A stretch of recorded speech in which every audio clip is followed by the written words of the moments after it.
What's up, boomers? Looks like you guys liked us uploading on Sunday, so that's a new day NecroNews will be coming out. We also wanted to extend just how grateful we are to everyone in our community. It's no secret that this one has been playing a game with some serious bravado. And we have lost people, but we've gained so many more. And so if you're old or new, thank you so much for believing in us. We're so much more energized and happy to be doing this because of you. Let's start off with an update to the latest Genshin story. Elliot Gindi, the voice actor for Tignari, has been fired, and Hoyoverse is currently working on replacing his lines. This is actually kind of surprising, due to the fact that Tignari was a limited edition character that probably had everything ready to go, and they have to fix all of it last minute. In Witcher is Down bad news, The Witcher 3's next-gen update has fully modeled Veganias on the hot monsters, specifically the Crones and the Bruxia vampires. Or, well, they're human forms. Are crones hot? The human forms. Are crones not human? No, the human. Yeah, take a look here. They are hot.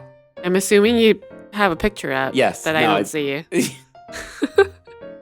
That's right. Okay. Ew. No. Oh no, my tryptophobia. Anyway, according to CDPR, the monsters always were modeled nude but never had modeled vagoos. In a statement, CDPR explained that the textures are an unintended result, present in the release version, and is something they are working to address. How is creating a fully detailed vagina for more than 2 monsters an unintended result? Funnily enough, many people had the same question.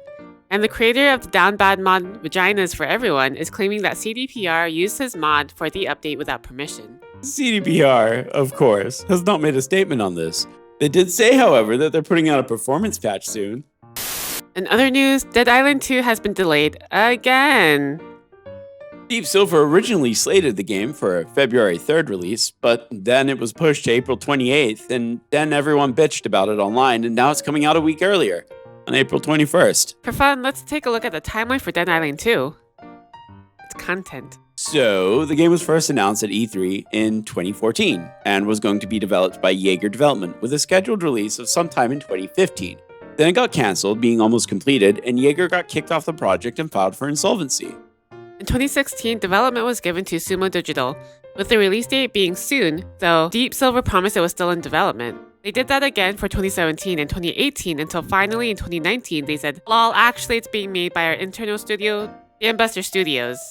And then, radio silence for 3 years until Gamescom 2022, when they said Dead Island 2 will be released on February 3rd, which obviously didn't happen. So here we are. After 11 years of updates, Natural Selection 2 is finally ceasing active development. Though they are sad to finally be shelving the game's active development, they stated that they wanted to retire the game so that they can focus on the other games like Subnautica and Moonbreaker. Community reception to the announcement was mostly positive, probably in part to the secret behind Natural Selection 2's longevity, which is that Unknown Worlds handed development of Natural Selection 2 over to the community in as early as 2014, which I think is super cool. Pardon the interruption. I just wanted to take a brief moment to let out some thoughts. Natural Selection 2 is a game that is dear to my long dead bones. I only had a crap top that could barely run it at 30 FPS at the time, but the hours I sunk into the game are as vivid to me as the videos you see behind me. There's nothing quite like playing a fat alien pig that projectile vomited bile to ruin armor, and build disgusting bases and quick travel tunnels to help his team. Here's to you, Natural Selection 2. You were a fine game.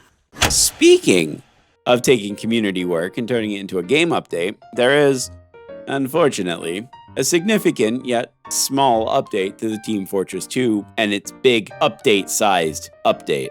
Much like how Booster described himself to me, it seemed they overstated the size of their update and have since downgraded it from update size to holiday size, and they also got rid of the who knows what else. They got too eager and blew their load too early, it seems.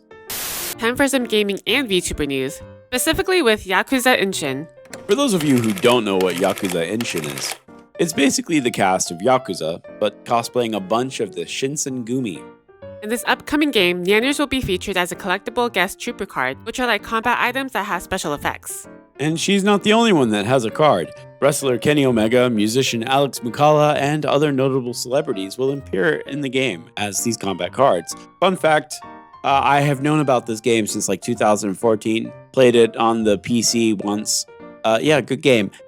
And a surprise twist by Nintendo, of all people. The original crew behind Metroid Prime are not given credit in the Metroid Prime Remastered credits.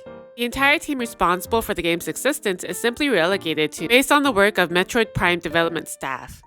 Which, to put it into perspective, is like if we listed our credits as NecroNews is made possible by people just like you. Nothing else. But how would we show off our video editor? Or like this Dog Girls, how would they ever get noticed, huh? League of Legends has announced that they will be making 3 spin-off games, none of which look particularly cool to me, but I hate League of Legends.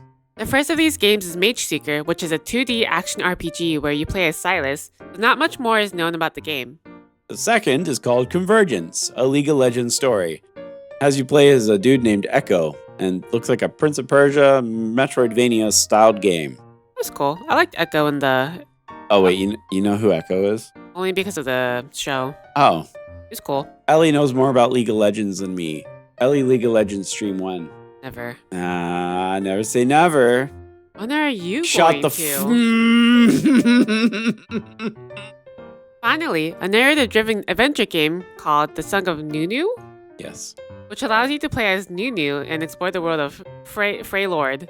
It'll probably be as good as the term narrative-driven adventure game will allow it to be. Which isn't at all like The Last of Us. Bad game. The final story of the week is a small one, but dues must be paid to an actual bad company. Not this one, but this one. Overwatch released their 3rd season last week, and it has like an Antarctic themed map, and has a new battle pass, and this One Punch Man skin. Why? But not only that, the battle pass features in-game currency, which would allow players to buy their choice of cosmetics instead of just whatever the hell is available for the pass in that selection. However, Reddit users have pointed out that Blizzard may be misleading players to make them spend more money. Both of the in-game credits, legacy credits and gold coins, are the same shape. So the only way to tell them apart is by color, white for the legacy credits and gold for the gold coins. However, in this battle pass, people have noticed that they are mistaking legacy credits for gold coins. As for this event only, both legacy credits and gold coins are gold. And if you add this to the already confusing monetization scheme, well... Don't see us going into people's comments telling them not to play Blizzard games despite how shitty they are. This week's Buried Alive Banger, a segment where we cover games we don't think have had enough attention, is Severed Steel. And since she just finished playing it, we thought we'd let a good friend of ours tell you guys about it. Hi, I am 7192. A completely ordinary cat and not a monster that lives inside your brain. Severed Steel is an intense first-person shooter game with a high focus on slow motion and mobility. It features a short main campaign, firefight mode, and roguelike mode.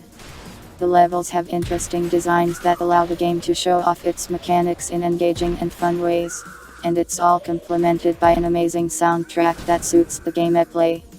It does a good job of making you feel like a truly unstoppable monster as you blast through squad after squad of screaming and panicking soldiers. If you're interested in games like Superhot, Fear, or even Ultra Kill, I would say give it a look.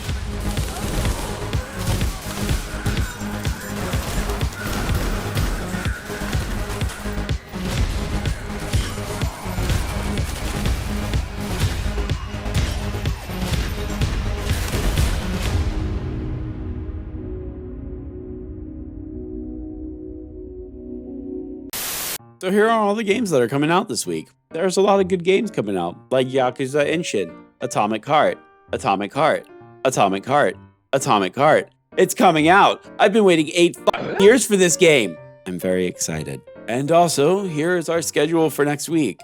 We are gonna play Super Seducer because we couldn't play it last week due to internet. And yeah, I'll be playing Atomic Heart the moment it's available. I'm so excited. It's his Hogwarts legacy, guys. It is my Hogwarts legacy. And that's it for this week.